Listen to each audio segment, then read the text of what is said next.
আরবের উত্তপ্ত মরুভূমি, বালুর ঢেউ যেখানে আকাশের সাথে মিশে যায়, সেই নির্দয় ভূমিতেই জন্ম নিয়েছিল এক শিশু। কেউ তখন জানত না এই শিশুর নাম একদিন যুদ্ধের ইতিহাসে কিংবদন্তি হয়ে উঠবে।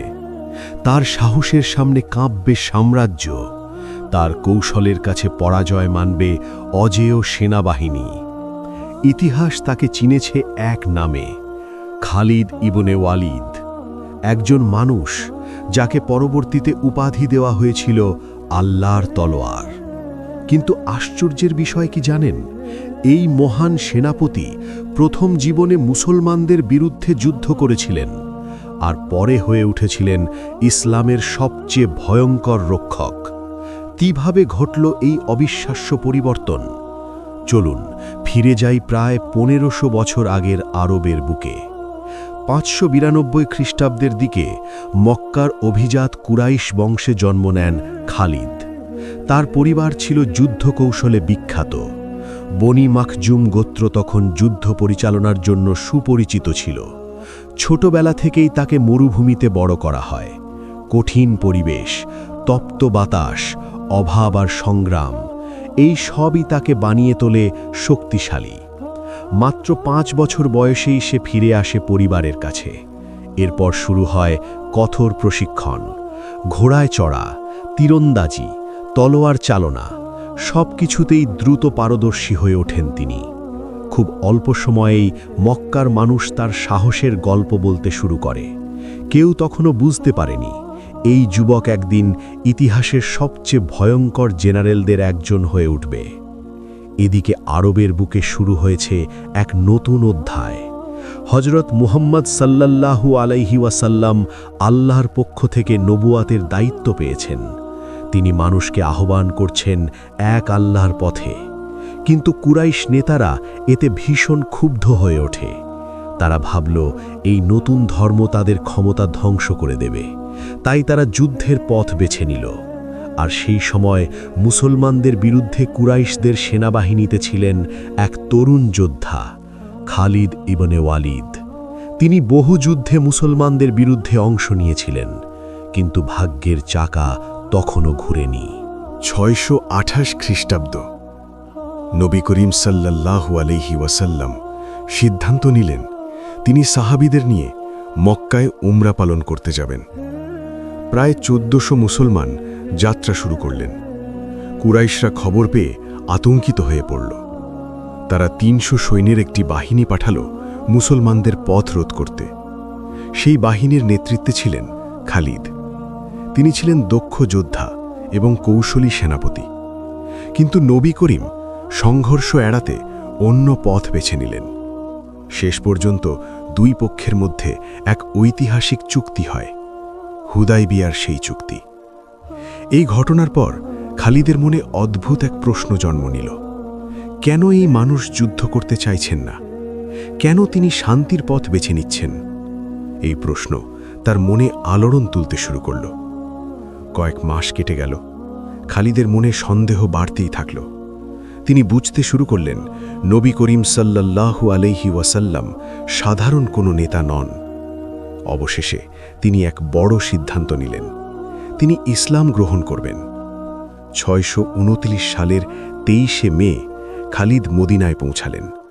নবী করিমের সামনে দাঁড়িয়ে ঘোষণা করলেন তিনি মুসলমান হতে চান। সেই মুহূর্তটি ছিল ইতিহাসের এক বিশাল পরিবর্তন। কারণ এক সময়ের শত্রু এখন হয়ে গেল ইসলামের শক্তিশালী যোদ্ধা। ইসলাম গ্রহণের কিছুদিন পরই শুরু হলো মুতার যুদ্ধ। এই যুদ্ধ ছিল অত্যন্ত ভয়ঙ্কর। মুসলিম সেনা মাত্র 3000, আর তাদের বিপরীতে ছিল প্রায় 2 লাখ রোমান সৈন্য। সংখ্যার এই বিশাল পার্থক্য সত্ত্বেও যুদ্ধ শুরু হলো। একজন একজন করে মুসলিম সেনাপতি শহীদ হয়ে গেলেন। যুদ্ধক্ষেত্রে তৈরি হলো বিশৃঙ্খলা। তখন মুসলমানদের পতাকা তুলে দেওয়া হলো খালিদের হাতে। তিনি তখনও নতুন মুসলমান, কিন্তু তার সাহস ছিল অসাধারণ।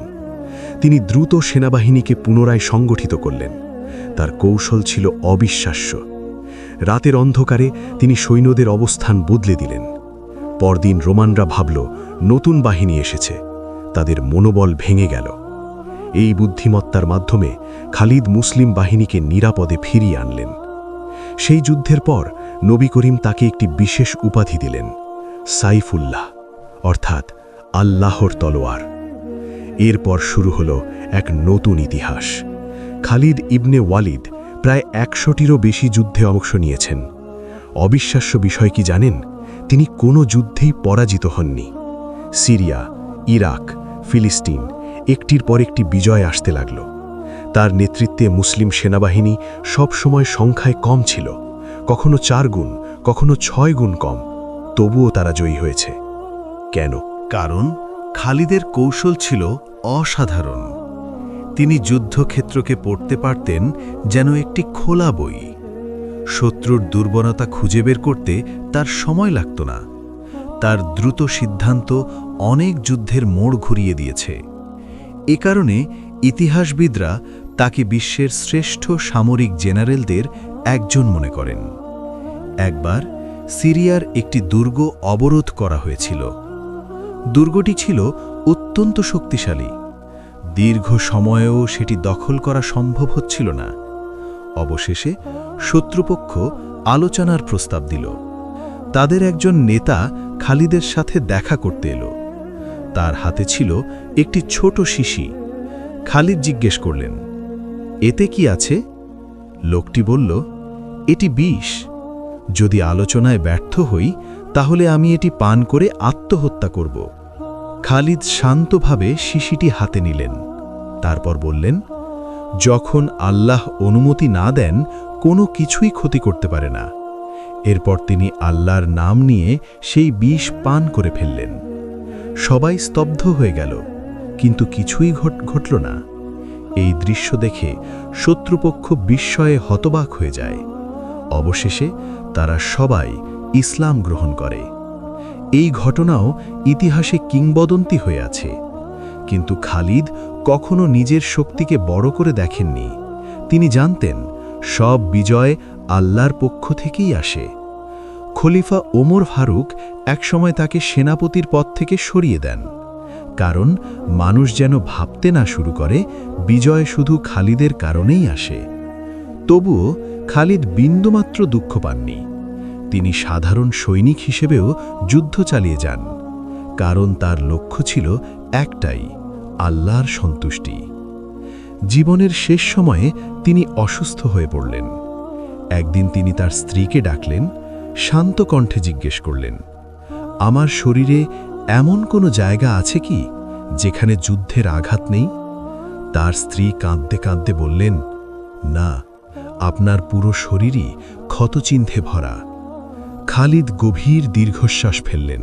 তারপর বললেন, আমি এত যুদ্ধ করেছি, তবুও শহীদের মৃত্যু পেলাম না। শেষ পর্যন্ত তাকে মৃত্যুবরণ করতে হল বিছানায়। 642 সালের 22 আগস্ট সিরিয়ার হিমস শহরে তিনি ইন্তেকাল করেন। আজও সেখানে তার কবর রয়েছে। তার নামেই নির্মিত হয়েছে একটি বিখ্যাত মসজিদ, খালিদ ইবনে ওয়ালিদ মসজিদ।